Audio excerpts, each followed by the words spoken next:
सबसे पहले आपको कुछ हेडलाइंस पढ़कर सुना रही हूं, ध्यान दीजिएगा। अगर अनाज को सही से नहीं रखा गया तो देश में भूखमरी का खतरा बढ़ जाएगा। ये कहा था देश में ग्रीन रेवोल्यूशन के जनक डॉक्टर एम.एस. स्वामीनाथन ने। तारीख थी 25 अप्रैल 2011।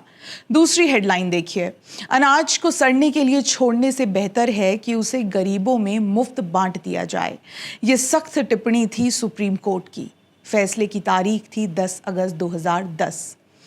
तीसरी हेडलाइन, सभी गरीबों को मुफ्त अनाज संभव नहीं, कहा था देश के पूर्व प्रधानमंत्री मनमोहन सिंह ने सितंबर 2010 में सुप्रीम कोर्ट के आदेश के ठीक बाद। और एक और हेडलाइन पर नजर डालिए, केरल, गोदाम खाली पड़े रहे और लाखों टन अनाज खुले आसमान के नीचे सड़ता रहा। इस ग्राउंड रिपोर्ट की तारीख थी 26 जुलाई 2012। इन तीनों ही हेडलाइंस में अगर आप गौर करेंगे तो आपको तीन चीजें बिल्कुल कंसिस्टेंट दिखेंगी। पहली तारीख, दूसरा अनाज का अपमान, तीसरा no political will to do anything. नमस्कार, मैं हिमांशी, स्वागत है आप सभी का द पैम्फलेट में। दोस्तों, वीडियो में आगे बढ़ने से पहले मेरा आप सभी से एक निवेदन है कि आप हमारे channel the pamphlet Bangla, the pamphlet Gujarati और द पैम्फलेट ग्लोबल को भी जरूर सब्सक्राइब कर लें। अब खबर की ओर आगे बढ़ते हैं। अब आप कहेंगे कि हम अक्सर 2014 के पहले और 2014 के बाद की बात ही क्यों करते हैं। ये सवाल गलत नहीं है, इसलिए हम इसका जवाब भी देते हैं। और जवाब क्या है? हम इसलिए ये बात करते हैं क्योंकि आपको ये बताना ज़रूरी है कि आखिर एक नेशन फर्स्ट वाली राजनीतिक इच्छा शक्ति क्या कर सकती है। 2014 से पहले की हकीकत ये थी कि देश का किसान धूप में, बारिश में खून पसीना बहाकर रिकॉर्ड पैदावार कर रहा था। लेकिन जब वो अनाज सरकारी मंडियों और गोदामों में पहुंचता था तो उसे सड़ने के लिए छोड़ दिया जाता था। देश में कवर्टेड गोदामों की इतनी भारी कमी थी कि लाखों टन गेहूं को कैप स्टोरेज यानी खुले मैदानों में सिर्फ एक प्लास्टिक की तिरपाल के भरोसे रख दिया जाता था। बारिश आती थी, पानी भरता था, चूहे और फंगस अनाज को चाट जाते थे। अनुमान बताते हैं कि उस दौर में हर साल भारत में करीब 12 से 16 मिलियन टन यानी 1 से 1.5 करोड़ मेट्रिक टन अनाज सिर्फ रखरखाव की कमी और स्टोरेज की बदहाली की वजह से सड़ जाता था। एक तरफ देश का गरीब दाने दाने को तरस रहा था और दूसरी तरफ अनाज की इस बर्बादी पर सिर्फ राजनीति होती थी। लेकिन साल 2014 के बाद इस क्रॉनिक बीमारी का इलाज करने की एक गंभीर राजनीतिक इच्छा शक्ति दिखाई गई। नजरिया साफ था, किसान के खेत से निकला एक एक दाना देश की राष्ट्र संपत्ति है, गरीब का हक है, इसे किसी भी कीमत पर सड़ने नहीं दिया जा सकता। सड़कें, हाईवे और पोर्ट्स बनाने की तरह ही सरकार ने देश के फूड स्टोरेज इंफ्रास्ट्रक्चर को आधुनिक बनाने के लिए मिशन मोड पर काम शुरू किया गया। पुरानी और नाकाम हो चुकी व्यवस्था को पूरी तरह से बदलने की तैयारी की गई। मकसद सिर्फ ईंट पत्थर के नए गोदाम खड़े करना नहीं था, बल्कि भारत को दुनिया के सबसे एडवांस और साइंटिफिक स्टोरेज सिस्टम से लैस करना था। और इसी सोच, इसी विजन के साथ जन्म हुआ फूड कॉरपोरेशन ऑफ इंडिया के साइलो प्रोग्राम का। ये केवल एक सरकारी योजना नहीं थी, बल्कि भारत की फूड सिक्योरिटी यानी खाद्य सुरक्षा को हमेशा के लिए लॉक कर देने वाली एक अभिज्ञ तिजोरी का ब्लूप्रिंट था। अब आप सोच रहे होंगे कि ये साइलो आखिर है क्या और ये हमारे पुराने सीमेंट वाले गोदामों से अलग कैसे है। बहुत ही सरल भाषा में समझिए। पारंपरिक गोदामों में अनाज को जूट की बोरियों में भरकर फिर मजदूरों द्वारा कंधे पर लाद कर ले जाया जाता था और एक के ऊपर एक थप्पियां लगाकर रख दिया जाता था। वहाँ ना तो तापमान कंट्रोल करने का कोई तरीका होता है और ना ही नमी से बचने का। लेकिन स्टील साइलो पूरी तरह से एक अलग प्रक्रिया है। ये लोहे के विशालकाय आसमान छूते हुए टावर्स होते हैं। ये पूरी तरह से एक ऑटोमेटेड और मैकेनाइज्ड सिस्टम है। यहाँ अनाज गाड़ियों से आता है और सीधे मशीनों के जरिए इन साइलो के अंदर चला जाता है। यानी मैनुअल हैंडलिंग ना के बराबर होता है, जिससे अनाज गिरकर बर्बाद नहीं होता। इन साइलो के भीतर high tech moisture control system और एरिएशन फैसिलिटीज लगी होती है। जो अनाज के हिसाब से तापमान और नमी को खुद ब खुद मेंटेन रखती है। सबसे बड़ी बात इसमें लगा ऑटोमेटेड इन्वेंटरी मैनेजमेंट सिस्टम पल पल की खबर रखता है कि कितना अनाज अंदर आया और कितना बाहर गया।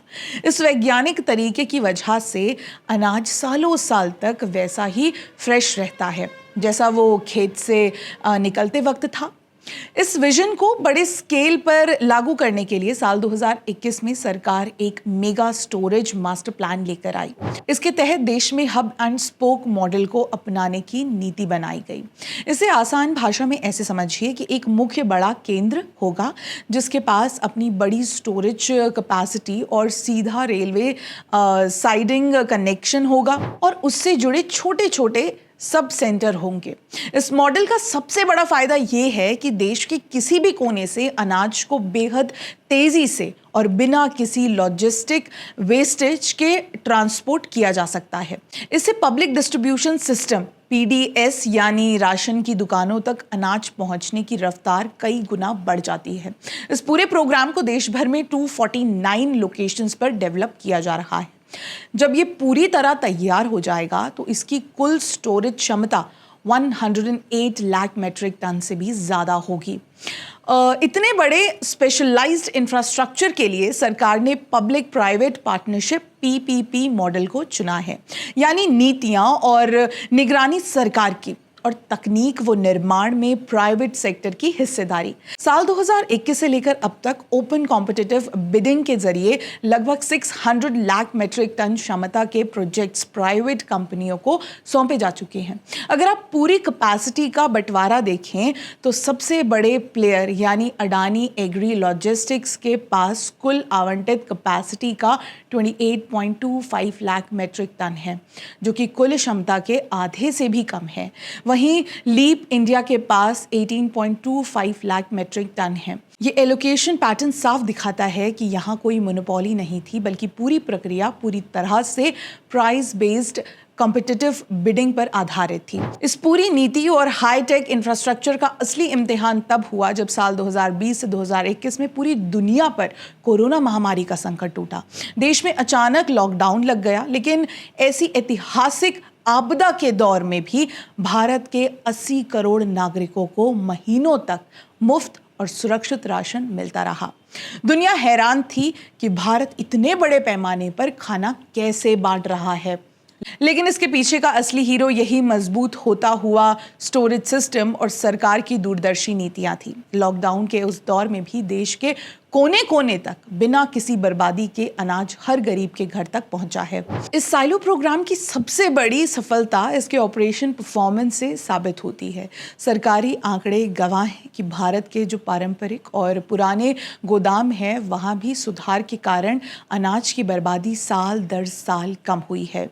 जो बर्बादी 2023 से 24 में 10,348 टन थी, वो 2024 से 25 में घटकर 7,858 टन और 2025 से 26 में महज 2,247 टन रह गई।